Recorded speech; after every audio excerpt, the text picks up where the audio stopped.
Hello and welcome, I am the Sterling and today we are playing Timberborn. In the last episode, we tackled our population problem and our storage problem. But now we must do something about our water problem, thus starting our first major project for the season. So sit back, grab a cold one and let's get started. So how are we going to solve this water problem we have? Because we have far too many water pumps and far too many barrels. This is in no way productive. So in this episode, I want to start building a dam. I want to build the dam right here. It's as good a place as any, right where the water source is. Essentially, I just want to build some walls around this section here, using the terrain we already have to house our water. But the problem is, every once in a while we get a bad tide. So if I go ahead and build a dam here, the moment we get a bad tide, our dam full of nice fresh water will turn to a big polluted muck. So before I even think about building our dam, I first have to tackle our bad water problem. And so how am I going to do that? Well, if you come down to landscaping, we have what is known as a sluice gate. What the sluice gate does, among other things, it has the ability to register when the water is bad and shut off, not allowing the water to pass through, and then reopening once the water's fresh. So we're going to use sluice gates to solve a bad water problem. But first, before we unlock the sluice gate, let's plan out what we want to build first. So the plan will be quite simple. I want to build like a little tower that will come up here. There'll be sluice gates on this side and sluice gates on this side. These sluice gates will allow fresh water to exit the tower, and then the sluice gates that will be this side will allow the bad water to then travel off the map, to which I will have built a nice little channel here. I'm going to use levees as much as I possibly can this episode because it takes far too long to build the planks to then be able to build platforms, and we need to start building up our planks because the next major project we're doing after the dam is starting to solve our power issues. But I don't want to get off topic. Back to the dam. Now the tower will be quite straightforward. It's just going to look like that. Now I've had a bit of a play in R&D just to find out what size I actually need to make all the openings in this so we don't have the water overflowing. And I've worked out for the size of this water source, it's about a 4-block gap, give or take. So now that we've done the tower, we're going to have to build the channel. And as I said, 4-block gap, just like so. Now I'm going to have to get in and get rid of these pesky trees that are in the way. Perfect. Now, to top it off, it's time to add the sluice gates. To unlock sluice gates, it's going to cost 400 signs, but to build them, it's going to be 5 planks and 5 metal, which is going to take quite a bit of time to build up. Let's unlock them now. 1 row there and 1 row there. Now, once I build that, then we'll be free to start building the dam without any fear of polluting our water. So let's hit play and let them get to work.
Fantastic. That's the most crucial part of the dam build done. Now we just have to set up the sluices. Sluices? I'm not sure if that's the plural. But anyway, we'll start with the bad water sluices first. What we need to do is come down here and unselect close above downstream, etc. Next, we have to come down to where it says close below contamination 5% and click on that. Now, what that does is it closes the sluices the moment the contamination of the water is below 5%. And we can adjust that percentage, but I think 5% is good. And now we come up here and we select auto. Done. Now, when I hit play, it shouldn't leak. Fantastic. Now we do the clean water sluices. Once again, we click on them, we unselect close above downstream, and then we come down one to close above contamination 5% and click on that. Now, when the water is contaminated above 5%, these sluices will shut off, these sluices will open, no more bad water will come out this way, and the bad water will nick off the map. Once again, we just have to go auto. Fantastic. Now when I hit play, this should continue to give us good water. Yes. And that is our contamination problem taken care of. No more bad water. Now before we start building the dam, there's something else I want to take care of first. I hate that the bad water collects here because in a bad tide, we're still going to get water down here and it's going to kill our trees. So I want to build levees across here, stopping the bad water getting in this area. Done. Now the next thing I want to do is I want to automate this gate here, allowing the water into this reservoir here. At the moment when we get bad tide or a drought, I physically have to keep adjusting this gate. I don't want to anymore. I want it to be automated. And how am I going to do that? Once again, we're going to come back to the trusty old sluice. Now another trusty little thing the sluices can do is they can actually set the height of the water. Thus, the moment this reservoir drops, the sluice that we're going to put in here will allow the water to come through and top it off. But there's a problem with this. If we set the level of the river too high, the water will escape through this dam here, which during a drought or a bad tide will waste our water in this top reservoir and then our future dam later on. So we must set the level of this river below the level of this dam down here. But if we do that, then the water will no longer run freely through our bottom reservoir and we will no longer be getting power through our power wheels because the river will not be running. So we need both. We need to keep it at a respectable level, but also allow the river to flow freely. Now, how on earth are we going to do that? Well, the first thing we're going to do is we're going to put in our sluice. It's going to sit about there. Done. And like I said, we want the sluice to sit at a certain level. These dams will release water above 0.65. So we need to set this sluice at a maximum of 0.6. Done. So now the water will stay at a consistent 0.6. Then we'll put levees in, just like so. But now, as I said, I want the water to also be able to run freely. And so the way we're going to do that is actually use dams. We'll run a strip of dams here, put levees either side. So now what will happen is the water in the above reservoir will actually fill up, and then when the level above hits 0.65, it will release out of the top dam above. But then during a bad tide or a drought, when the level in the top reservoir is no longer being topped up, these dams will no longer function, meaning we will only be topping up the bottom reservoir using the sluice, keeping it at its respectable level, not allowing the water to escape these bottom dams, only refilling this bottom reservoir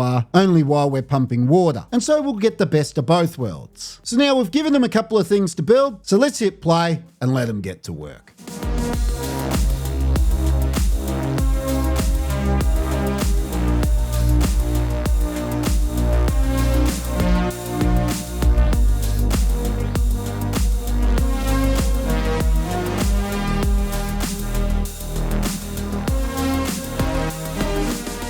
Fantastic. We've now automated this bottom river. And as you can see, it seems to be working just fine. Though occasionally I've been getting a little bit of flooding here due to the fact that these gates, I had them at 0.9 because essentially this area here was enclosed. I figured get as much water in here as possible. Problem was the water wasn't flowing into this area fast enough, stopping and starting the flow from these dams. And every time the flow started, it flooded this area, but no longer, as I've dropped the level of these floodgates to 0.65.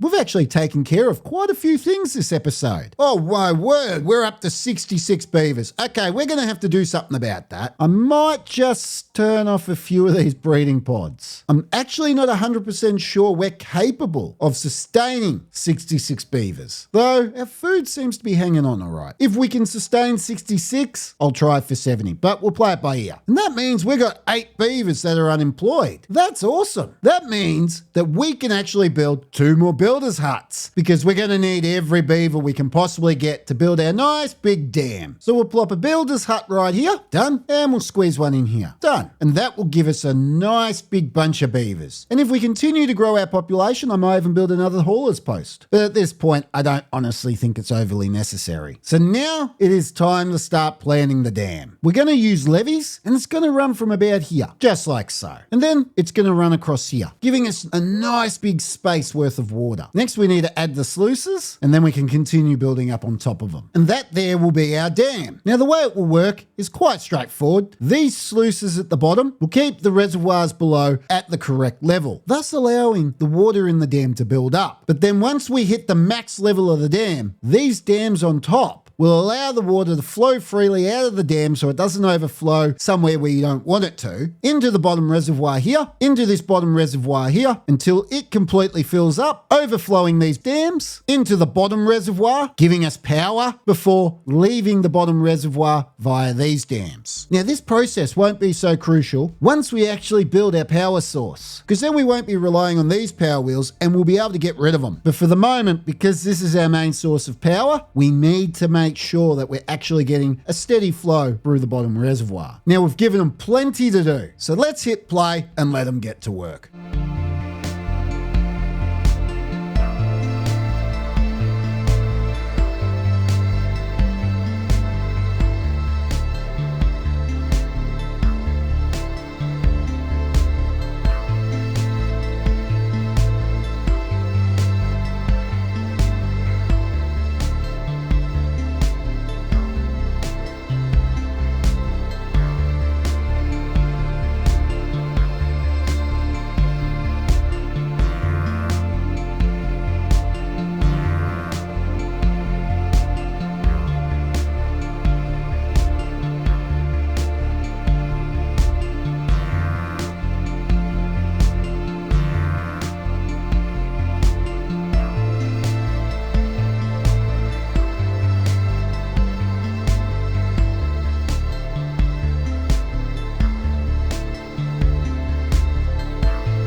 Day 4, cycle 17, and the dam is complete. And so our water problems are now a thing of the past. Well, for a moment, that is. Now, to actually get the dam built took a lot of logs. In fact, I actually had to cut down all the trees that were here, and I figured, bugger it. While I was at it, I'd plant up some new trees and make a second lumber farm. This time, it's pine trees. That way, later on, I can start getting pine resin. But for the moment, it makes a good source of lumber. I also utilised this little batch of trees over here and started chopping them down, as they were nice and close to where we were actually building the dam. While I'm at it, I should tell them to empty this large industrial pile. I only put it there so it was nice and easy for them to grab logs to build the dam. Now, as I mentioned before, the sluices will keep the water below at a particular level, in this case 0.60, and then when the dam gets overfilled, these dams up on top will allow the water to freely run into the reservoir below, all the way through the reservoir, then down to the bottom reservoir, all the way to the end, powering our power wheels, which is fantastic because now our water problems are solved. We'll then be able to start the next project, the power. But I won't be tackling that issue this episode. It almost sounds like next episode's problem. Nonetheless, I'm really happy with the size of the dam. This is plenty of water for us, and it's left us open to be able to expand the dam. I could even go so far as to expand the dam down this way and then utilize this channel off the map and work out a way of actually channeling the bad water down and off the map that way, and then be able to build the dam up higher, or just in general, I can continue to build the dam up higher. I could also expand out into this area here and really utilize the size and depth of this environment over here. There's a water source over here, and I wouldn't mind utilizing that water source as well and finding some way to actually have that pump into this dam. So I might end up expanding the dam right over to this side here and just block off this wall, block off that wall, and then you got this massive dam filling full of water. But once again, I'd have to find a way to nick off the bad water when it comes time for that season. But I'm thinking too far ahead. At the moment, really my next big step is power. In the last episode, I did promise that we're going to tackle the well-being of our beavers this episode. And obviously, I haven't done this. Well, not directly. I think a steady source of water is well-being, but I meant actually putting things in to raise the well-being of our beavers. So as promised, I am going to do it this episode. So let's come down to well-being. We actually do have quite a few things here that we can use to raise the well-being of our beavers. We've got campfires, rooftop terrace, showers, scratcher, swimming pool, etc, etc, etc. I'm tempted to put a couple of rooftop terraces up on top of our apartment complex like so. Problem is though, how on earth are they going to get to it? Well, it looks like I'm going to have a bit of a play. There we go. Something like that. Now, to be able to do this, I've had to unlock level 2 and level 3 platforms for a few hundred science each, which at the moment is nothing to us. We have 2.6 thousand science, though I really do need to start producing science once again. The level 1 platform takes 6 planks to build. The level 2 platform takes 8 planks to build. And then finally, the triple platform takes 10 planks to build. And so now we'll be able to get up there and build this. But that's not all I want to build. I also want to unlock a few of these decorations and dot them around the roof a bit. And also I wouldn't mind unlocking the labourer monument. It will cost 1,000 science to unlock, and then it will cost 200 logs to build. So I'm going to go ahead and unlock that right now. Done. Now let's have a look. Where do I want to put this? Oh, that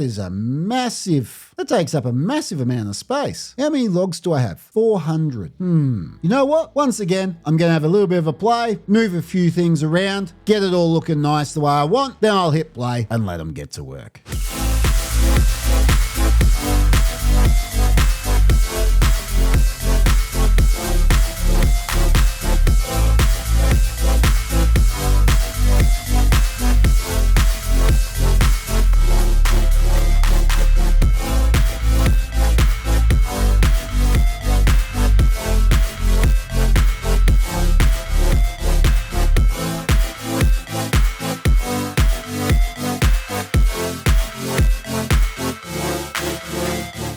And there we go, something like that. And already we've jumped from a well-being of 6 to a well-being of 13. So honestly, I think it was well worth it, even though it cost us a few thousand science. So yeah, not too happy about that part. But nonetheless, now we've got a decent well-being, or the start of one anyway. Look at that, still climbing. Now we're up to 14. Hopefully it just keeps climbing. Up, back down to 13. Up, and back up again to 14. I think we're going to be playing the up and down game for a while. Nonetheless, now we're ready for our next project. Power. Unfortunately though, that will have to wait for the next episode, as this is all the time we have for today. So thank you for watching, and I'll see you next time.